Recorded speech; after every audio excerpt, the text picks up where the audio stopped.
Hi everyone, my name is Irmaya with NPM 2310302006 from class 1. Today I will do my midterms debate with the motions. This host will let the government fully own and manage all public transportation in Indonesia. In this debate, I will take both roles as the government side and as the opposition side. As the government side, I strongly support this motion because public transportation is very important for people's everyday life.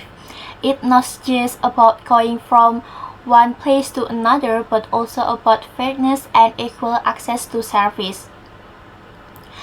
If the government fully owns and manages all public transportation, everything will be easier to organize, more orderly, and much fairer for everyone. All citizens can get the same service and same fair and clear routes. Right now, public transportation in Indonesia is still mixed. Some are managed by the government like KAI, MRT, and Transjakarta, but many are still managed individually like angkot, only taxis, and travel service. This leads to different kinds of service, different price, and sometimes it's not even safe. Sometimes it's cheap, sometimes super expensive, and not all provide care about safety. That's why I fully support this motion that public transportation should be owned and managed only by the government. It means the individual's ownership or private control over public transport should stop. The goal is to make all service fares and routes consistent and fair. No more random pricing or unclear routes. Why is this important? Because transportation route can be random. They must be planned clearly and run in an orderly way.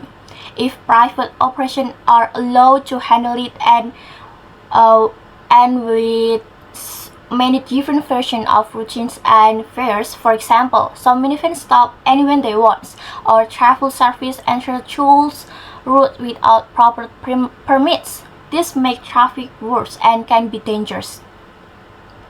If everything is under the government, the whole system can be integrated.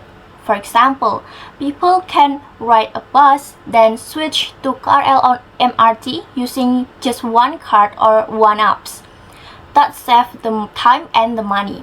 The government can also build proper infrastructure like comfort bus stop or special lanes so that public transport doesn't have to fight for space with private vehicles. This way, everyone has equal right to public transport when it's managed privately. Usually, only one big cities get good service. But if the government handle it, even small towns or remote area can get proper transportation too. The government can make sure no one is left out. Not only that, fares can be standardized and controlled. No more setting random high price. The government can also give subsidies for low-income people so they can still travel and access service easily. Now, maybe the opposite side will ask, what if the government is corrupt or not transparent? That's a fair concern, but this can be solved with digital system. This day we can use technology to make everything more open. Financial and operational report can be shared online, regularly, and even reviewed by independent institution. And what about people who might lose their job like angkot driver or ojek riders? Actually, they won't be left behind. The government can hire them into the formal system. They can work as social official bus drivers, operators, or transportation staff. So instead of losing their jobs, they can better job with clear rule and protection.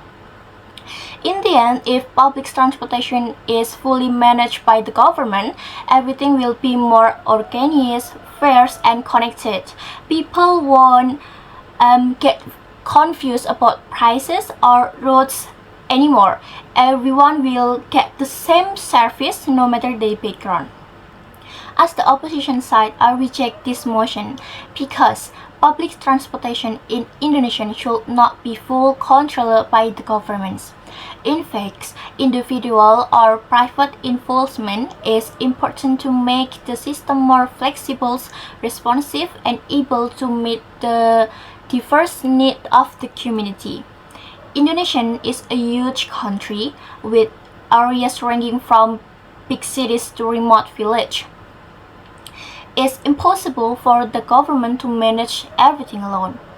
If the government takes over all public transportation, the system could become slow, complicated, and not suitable for every region's needs. Right now, the public has no choice. You can take the MRT, or if you prefer a motorcycle or taxi or travel van or a minibus, many people prefer transportation that takes them directly to their destinations, like online motorcycles that I was say, travel. Not everyone wants to ride a big bus train that stop frequently.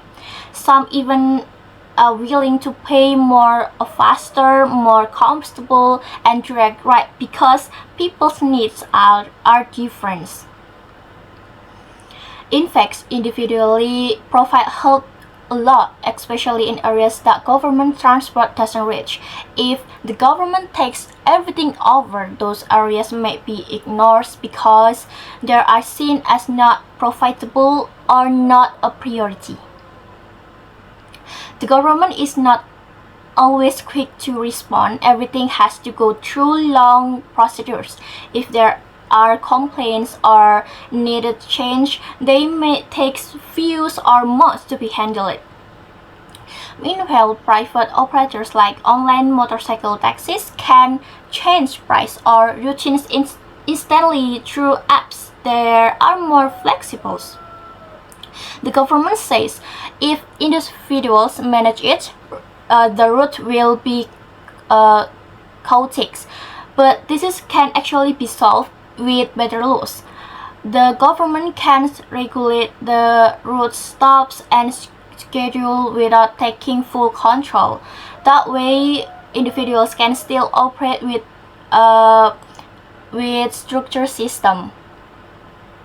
Then there's ideas that the governments need to full control to make everything integrated, like one card for all transport. But that's not true. Private service can still be connected to government system.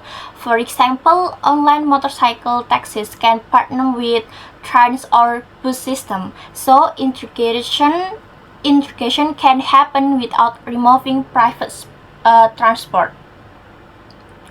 And what about the price? Just because the government control everything doesn't mean its fares will always be fair.